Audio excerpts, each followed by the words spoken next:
Professor, MRA people are often quite smart. Why do they have this strong tendency towards atheism? Oh, well, people who are half smart get atheistic right away because, it's obvious. You really believe in God, you believe in an old man in the sky, you really think the world's only 7,000 years old. It's like, do you really believe Christ turned wine into water?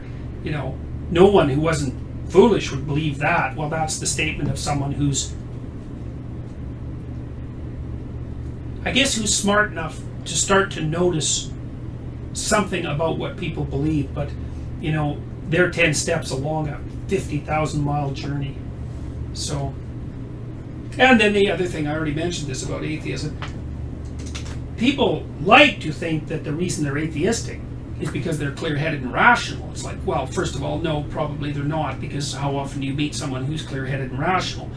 Like, being psychoanalytically minded, I'm always way more likely to look for the dark reason that someone is doing something rather than the light reason, the reason that's moving them towards the light, because it's hard to move towards the light. And so I would say most of the time people are atheistic. Well, it's fashionable in some sense. Like, it's a fashionable way to revolt if you're rational and if you're kind of an intellectual.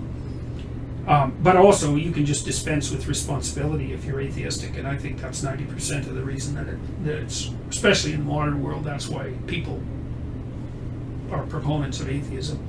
Or they have some particular hatred for the church. I think Richard Dawkins has a particular hatred for the church.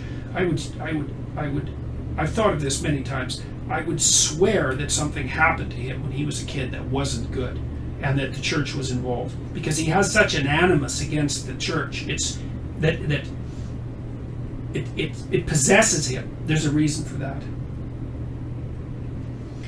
All right, so let's see here.